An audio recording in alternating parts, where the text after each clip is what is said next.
Hello students, welcome to Solve Via Knowledge. இன்னைக்கு நம்ம பார்க்க போகிறது 12th standard mathsல exercise 6.1ல second sum. Prove by vector method that the median to the base of an isosceles triangle is perpendicular to the base. அதாவது ஒரு isosceles ட்ரையாங்கிளுக்கு ஒரு median வரைஞ்சோன்னா அது பர்பண்டிகுலராக இருக்கும் அப்படின்னு ப்ரூவ் பண்ண சொல்லியிருக்காங்க.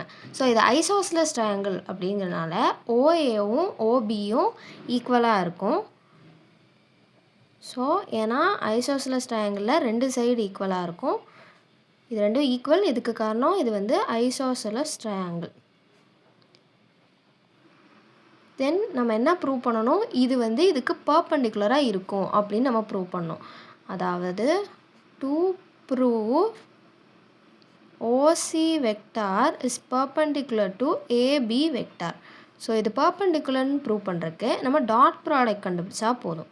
ஸோ இது ரெண்டுக்கும் நம்ம டாட் ப்ராடக்ட் கண்டுபிடிச்சா நம்மளுக்கு 0 வரணும். ஸோ அப்படி 0 வந்துச்சுன்னா இது வந்து நம்மளுக்கு பர்பண்டிகுலர் அப்படின்னு தெரிஞ்சிடும். ஸோ ஃபஸ்ட்டு நான் டாட் ப்ராடக்ட் எடுக்கிறேன். OC vector dot AB vector is equal to OC vector dot ஏபிங்கிறத ஆரிஜின் வச்சு எழுதலாம். எப்படி? OB vector minus OA vector. So ஸ்டார்டிங்லேயே நான் சொன்னேன் ஓபியும் ஓஏவும் ஒன்று தானே. ஸோ நம்ம ரீப்ளேஸ் பண்ணி எழுதிக்கலாம். OB vector minus OB vector.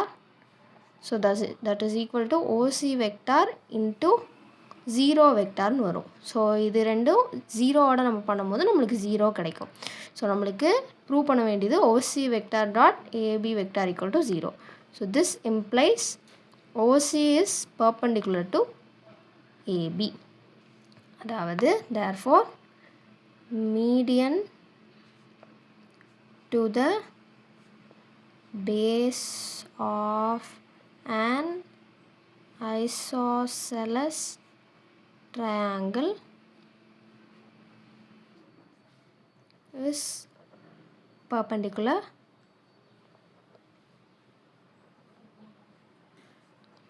to the base.